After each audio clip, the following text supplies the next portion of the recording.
Halaman 64 Kitabus Salati, Kitab Salat. Bismillahirrahmanirrahim. Wa sallallahu ala sayyidina Muhammad wa alihi wa sahbihi wa sallama taslima.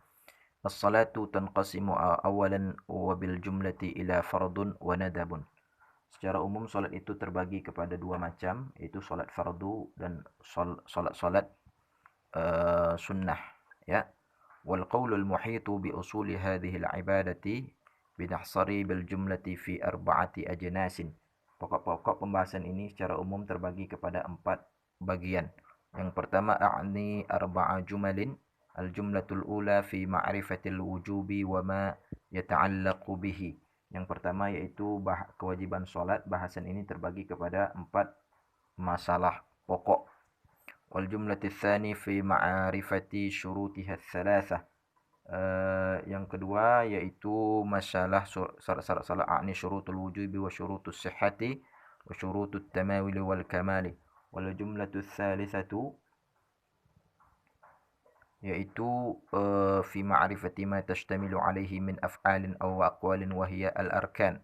Wal jumlatu al-arba'atu fi qada'iha wa ma'rifatu islahu ma yaqa'u fiha min al-khalili wa jabarihi li'annahu qada'u ma idza kana istidrakan lamma fata. Al-jumlatul ula, yang pertama yaitu wa hadhil jumlatu fiha arba'atun masailun hiya fi ma'na usuli hadzal bab. Yang pertama yaitu penjelasan wajib solat. Kewajiban solat telah jelas berdasarkan Al-Quran dan hadis, ya, dan juga ijma', karena sudah masyhur maka tidak mesti diuraikan. Al-mas'alatul ula fi bayani wujubiha, al-thaniyatu fi bayani adadil wajibati minha, al-thaniyatu fi bayani ala man tajib, ar-rabi'atu mal wajibu ala man tarkuha muta'ammidan. Al-mas'alatul ula amma wujubuha fabayyana minal kitabi was sunnati wal ijma'. Kewajiban salat telah jelas berdasarkan Al-Quran, hadis dan ijma'. Wa syahratu dhalika ta'ni an takallifil qawlu fihi, karena sudah masyhur maka tidak mesti diuraikan, ya. Wal al-mas'alatu tsaniyah, masalah kedua yaitu mengenai wa amma adadul wajibu minha fa fihi qawlani. Ada dua pendapat mengenai jumlah salat wajib. Ahaduhuma qawlu Malik wasy-Syafi'i wal aktsar. Yang pertama yaitu pendapat Imam Malik, Syafi'i dan kebanyakan para ulama, wa huwa anna al-wajibah hiya al-khamsu salawatin faqat la ghairun, bahwa salat wajib hanyalah ada 5. Watsani, yang kedua yaitu qaulu Abi Hanifah wa ashabihi, pendapat Abu Hanifah dan pengikutnya, wa huwa annal witra wajibun ma'al khamsi wa ikhtilafahum hal yusamma ma thabata bis sunnati wajiban aw faradan la ma'na lahu. Bahwa salat witir termasuk salat wajib seperti yang 5, dan perbedaan mereka apakah yang tetap dengan hadis dinamakan fardu atau wajib adalah perbedaan yang tidak berarti. Wasababu ikhtilafum al-ahaditsu al-muta'aridah, sebab perbedaan pendapat adanya berbagai hadis yang bertentangan. Ammal ahaditsu allati mafhumuha wujubul khamsi faqat bal hiya nassun fi dzalika masyhuratun wa thabitatun.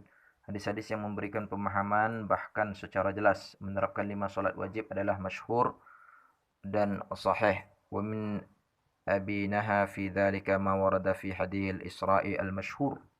Di antara adalah hadis yang menjelaskan Isra'nya Nabi Muhammad sallallahu alaihi wasallam.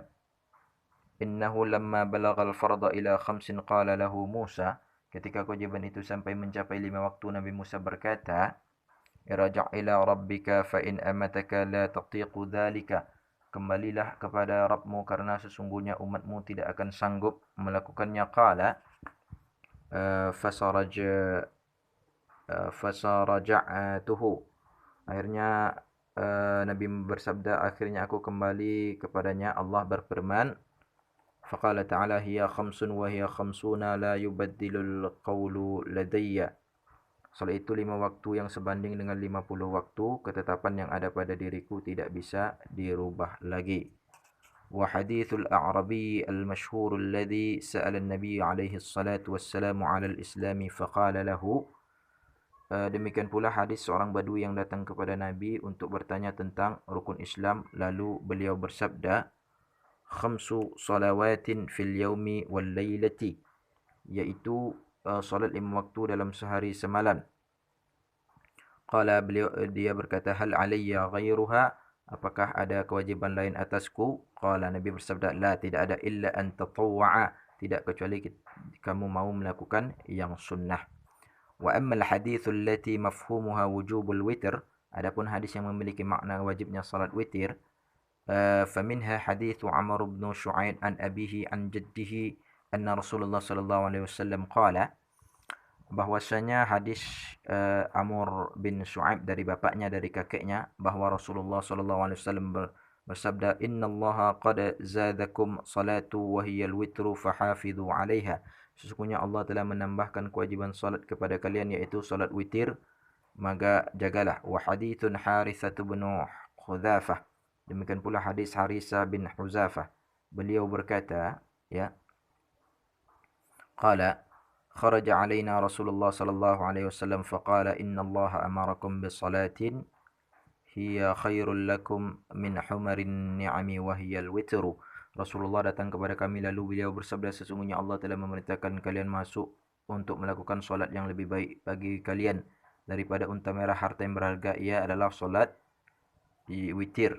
Wa ja'alaha lakum fima baina salatil isya'i ila tulu'il fajri, yang dijadikannya di antara Isya sampai terbit fajar. Wa hadithu Buraidatul Aslami anna Rasulullah sallallahu alaihi wasallam qala, juga hadis Buraidah al-Aslami, sesungguhnya Rasulullah sallallahu alaihi wasallam bersabda, wal witru haqqun faman lam yutiru falaysa minna, salat witir itu adalah hak, barang siapa tidak melakukan salat witir maka ia bukan golongan kami.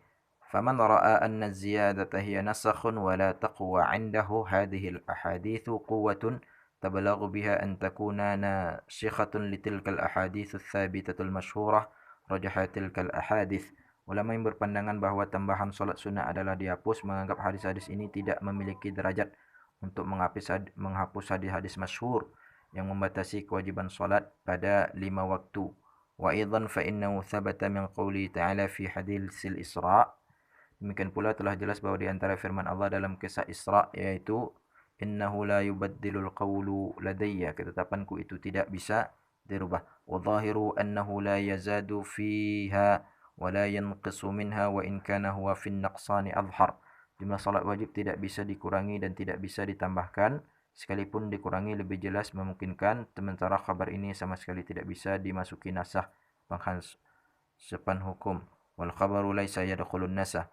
ومن بلغت عنده قرة هذه الأخبار التي تقضت الزيادة على الخمس إلى رتبة توجب العمل أو وجب المصير إلى هذه الزيادة. Sementara ulama yang memahami kuatnya dalil yang menyatakan tambahan sehingga wajib diamalkan, maka mereka tetap mengambil tambahan tersebut. La siyama in kana mimman yara anna az-ziyadata la tujabu naskhan, lakinna laysa hadha man ra'a Abi Hanifah. Maka mereka tetap mengambil tambahan tersebut, terutama bagi ulama yang menyatakan sesungguhnya tambahan bukanlah nasah, akan tetapi kaidah ini bukanlah pendapat Abu Hanifah. Selanjutnya al-mas'alatu tsalitsatu, yang masalah ketiga, wa amma 'ala man tajaba fa'ala al-muslimi al-baligh wa la khilafu dzalika. Para ulama sepakat bahwa salat diwajibkan kepada seorang muslim yang sudah balik. Al-mas'alatu rabi'atu, yang keempat, masalah yang keempat, wa amma mal wajibu 'ala man taraka 'amadan aw amara biha fa aba ay yasliha la jahudan li faradiha. Mengenai orang yang meninggalkan salat bukan karena mengingkari kewajibannya, maka para ulama berbeda pendapat. Yang pertama yaitu fa inna qauman qalu yuqtalu, sebagian ulama berpendapat dia harus dibunuh. Wa qauman qalu, dan sebagian yang lain berkata ya'ziru wa yahbasu, berpendapat diberikan hukuman dan dipenjara. Walladzina qalu yuqtalu minhum man aujaba faqatalahu kufran, ulama yang menetapkan hukum mati berbeda pendapat. Di antara mereka yang menetapkan hukum mati karena kufur atau kafir, wa huwa madhabu Ahmad wa Ishaq wa Ibnu al-Mubarak, ini adalah pendapat Ahmad, Ishaq dan Ibnu al-Mubarak. ومنهم من أوجبه حدا وهو مالك والشافعي وأبو حنيفة وأصحابه وأهل الظاهر ممن رأى حبسه وتعزيه حتى يصلي. Ada juga yang menyatakan wajib dihad bunuh sebagai hukuman ini adalah pendapat Imam Malik, Syafi'i, Abu Hanifah dan para pengikutnya, sementara Ahlul Zahir berpendapat mesti ditakzir dan dipenjara sehingga dia melakukan salat wa ta'ziri hatta yusalli. Wassababu fi hadzal ikhtilafu ikhtilaf al-athar, sebab perbedaan pendapat perbedaan asar. Nabi bersabda dalam hadis sahih, wa dzalika annahu thabata anhu alaihi salatu wassalam annahu qala la yahillu damu imri'in muslimin illa bi ahda thalathin. Darah seorang muslim tidak halal kecuali dengan salah satu dari tiga hal, ya, yaitu kafarin ba'da imanin, kafir setelah beriman, au zinan ba'da ihsanin, zina setelah dia ihsan atau dia menikah, au qatli nafsin bighairi nafsin, atau membunuh jiwa tanpa hak, ya. Waruya anhu alaihi salatu wassalam bin hadithin Buraidatun annahu qala, diriwayatkan pula darinya dalam hadis Buraidah, sesungguhnya al-ahdul ladzi bainana wa bainahumus salatu faman tarakaha faqad kafara. Ikatan perjanjian di antara kita dengan orang kafir adalah salat, barang siapa meninggalkannya maka dia telah kafir.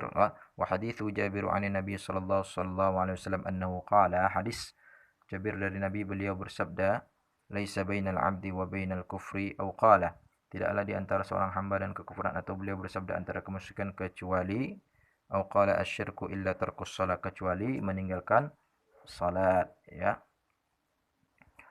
Famin fahama minal kufri hahunal kufru al-haqiqi ja'ala hadzal haditsu ka'annahu tafsiru liqauli alaihi salatu wassalam. Ulama memahami kekufuran dalam hadis tentang salat dengan kufur hakiki, mereka menjadikan hadis ini sebagai penafsiran untuk hadis yang menyatakan kekufuran setelah keimanan, kafara ba'da imanin. Wa min fahamaha huna at-taghlidhi wa at-tawbihi ay anna af'alahu af'alun kafirun wa innahu fi suratin kafirin kama qala. Sementara ulama yang memahaminya sebagai celaan keras, menjelaskan dengan kata lain perbuatannya adalah perbuatan seorang kafir, dan dia ada dalam gambaran seseorang kafir seperti sabda beliau, wala yazani zani hina yaznina wa huwa mu'minun, tidaklah seorang itu berzina ketika berzina dia beriman, tidak pula seorang mencuri ketika dia mencuri dia beriman. Wala yasriqu as-sariqu hina yasriqu wa huwa mu'min lam yarqtalahu kufran.